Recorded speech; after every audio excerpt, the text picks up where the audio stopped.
It's time for your daily dose of all things Chicago sports. This is the Daily Score. Now, here's your host, Mark Grote.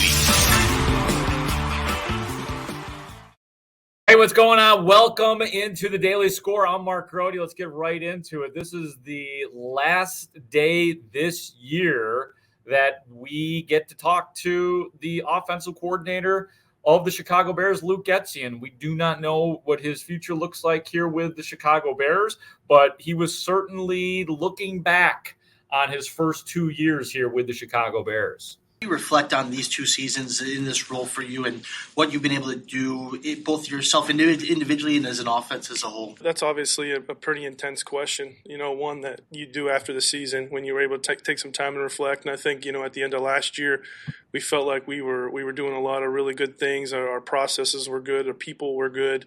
The type of people that we have in the building to be able to go through anything that we've gone through and do what we're doing and following the leadership of Ryan and Flus and we have the right type of people in the building. So that part was really good to see. And I think as our progress has gone this year, you've heard me say it countless times, like it's just really important that we just get better each and every day.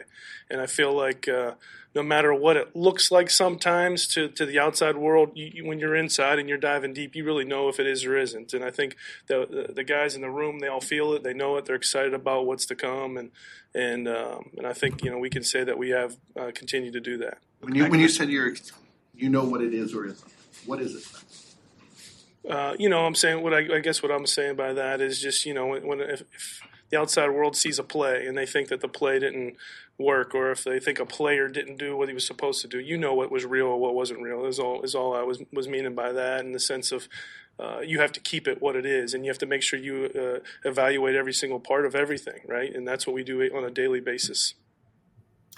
Yeah, he's talking about the criticisms that come his way and essentially saying what criticisms are real and which ones are not, because no matter how many questions we ask Luke Getsy, he's not going to tell us everything that goes into a play and why it didn't work, whether it's on him or Justin Fields or an offensive lineman or a decision that is being made on the field that is not him. So, yeah, that is the truth. And we've talked so much about Luke Getsy and whether or not he is going to return.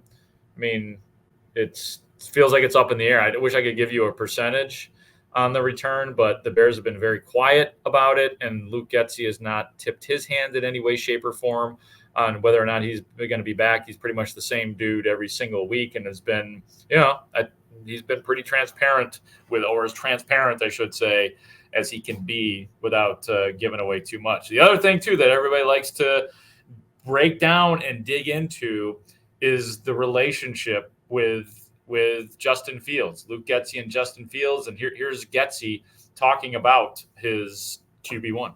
This is the time of year where people start wondering what next year is going to look like. What about your partnership with Justin leads you to think that it's good going forward in terms of getting the offense to where you want it to be? The going forward part, that's something that's bigger than where we're at right now, because we're thinking about Green Bay, right? We're all in that mindset. We have a great relationship. We work really well together. He inspires me on a daily with his mentality, his focus, his faith, all that stuff. So we have a really good relationship, and I think Justin's future is super bright. So, I think that he believes that, and Justin Fields has improved throughout this year, and I think that Luke Getsy has had something to do with the improvement, and Getsy has been imperfect throughout this year as well in terms of what he has done. Slow start for him. There's definitely been some times where you definitely had to question what Luke Getsy was doing in terms of the play calling, and also he's been very good at the scripted plays, but it just has not been consistent throughout. It's kind of like what I've said about Justin Fields. Justin Fields had a terrific game this week. It moved the meter for me, like I've said a couple of times. But you look at the whole body of work. Is it enough for Ryan Poles to say, yeah, you're our guy, beyond just this year or the next year, whatever they decide to do with Justin Fields? And I think it's the same thing with Luke Getsy. He's had some great moments, but has he done enough to show Ryan Poles and Matt Eberflus that he is the guy going forward for the Chicago Bears. And you can kind of hear me hemming and hawing here right now. I just don't have a good feel for how the Bears feel about Luke Getsy. Let's get to the Pro Bowl stuff now.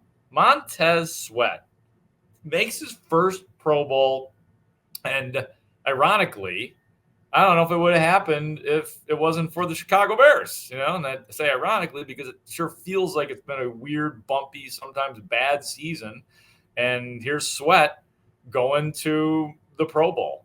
And just so you know, you will hear a voice at the end of this cut from Montez Sweat. It is the voice of Khalid Kareem, whose locker is right next to Montez Sweat. Khalid was kind of in on the scrum and was dying to ask a question and eventually did. So you will hear that at the end of this. But here's Montez Sweat on the Pro Bowl. Surreal. Coach hit me up, told me you got to go over the game plan.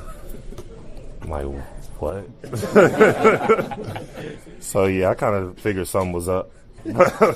But, yeah, man, they presented me the Pro Bowl. I was really lost for words, man. I'm blessed to get my first one. You think something was up too when Flus was giving you advice, chipping and all that kind of stuff?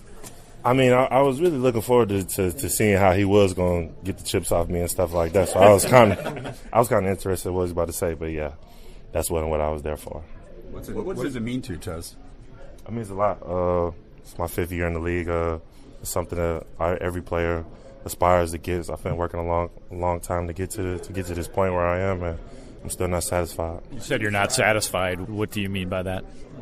Yeah, I just even though the things that I've done on tape and the things that we've been able to do as a group, I just feel like there's a lot more on the table. It's a lot more goals I want to reach, and it's a lot more things I want to do. Who's your favorite teammate? I guess it's Lid.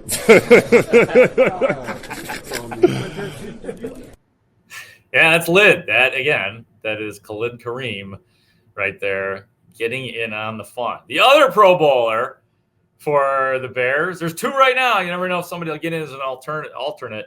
But Jaylon Johnson, let's hear what he had to say about making the Pro Bowl. I would just say honestly just blessed, fortunate to be in the position to have the voting, to have the favor go my way. But, I mean, honestly, just blessed. Timing is perfect for you, being a contract situation coming up, isn't it? Yeah, everything is – God's been doing his things this year for sure. I mean, I've always wanted some things to go a little differently, but I think everything has worked out perfectly this year. And, I mean, hopefully I got one more award left in me. And I think that it's very tangible, and I believe it's on its way. So, I mean, just really looking forward to this ending this year off right and hopefully getting some more accolades. I know you've always said that it's all pro that means more to you, and I assume that's what you were just alluding to. But did it feel better than you thought maybe to get Pro Bowl, even though you've kind of downplayed that in the past? No, I mean, never downplayed it. One just outweighs the other one, but, I mean, both of them are still good, prestigious, I feel like, awards. So, I mean, as far as, all pro go, that's definitely still the one I want more, but it was definitely still a good feeling to have. I think I'll be able to soak it in more, I think, after season's over with, and then when I start planning to actually get down there. But, I mean, right now I haven't seen too many graphics or anything really come out about it, so it's like it hasn't truthfully hit me yet. I kind of just soak it in internally, but I haven't seen too much externally. Do you feel like you've earned that All-Pro award too? 100%. Did you have a hunch yesterday that was news you were going to get? When did you have a feeling that? Oh yeah, I mean I knew a few days ago before it came out. Okay. Yeah. When they put out that video of you up with Flus, that whole experience in there getting the news there, did you know that was the news you were going to get? Because I like you, I'm gonna tell you. Yeah, I already knew for sure. Yeah, he knew about it, so kind of spilled the beans on that one. But yeah, it's gonna be interesting, man. I mean, the Jaylon Johnson story is very intriguing. That's a man who is bet on himself, and at some point in January, Ryan Poles and the Bears negotiators will sit down with Jaylon Johnson in his camp, and hopefully they will get something done to make all sides happy. Save the best cut for last, I think, on this. You can determine that, but one of the perceived snubs, it's snub season too, is DJ Moore, who has had a 1,300-yard season And I sat down by DJ Moore's locker today, and I asked him, how you feeling about not making the Pro Bowl? I don't know. I never really made it before. This year, I mean, it was the chances up there, like high chances, and I didn't make it. And I was like, well, all right. I mean, I really don't really. It's really not no hard feeling. I just gotta go out there and do what I did this year, even better next year. But you did put the Joker meme up. Yeah, that's for next year. So. Oh, that's the. Well, not like a warning. Yeah, that's like a warning to be on standby. Do you feel like you get, your career high in yards, 1,300 yards? It's obviously been a good year. Do you think to yourself, what do I got to do? Yeah. Technically, like, what more do I got to do? Do I got to have the theatrics, the crazy celebrations, all that, to win over some more people? But, I mean, at the end of the day, I'm not doing that. I'm just going to be myself. So that actually went through your head a little bit. Do I got to be one of those boisterous wide receivers, the quote-unquote diva, as they say? Yeah, kind of. Everybody that made it, some of them, I won't say was divas, but, I mean, it is what it is. What point did you come back to level with it and you're okay with it? And because you seem like you're not happy about it, but at peace with it at this moment. Oh, I was at peace when it came out and I didn't make it. I was just like, all right, gotta go back and do shit better. Gotta go back and do shit better. There it was from DJ Moore. Not mad, but he's mad. You know what I mean? Like, he's kind of letting us interpret and make our own inferences from what he is saying right there. A couple things.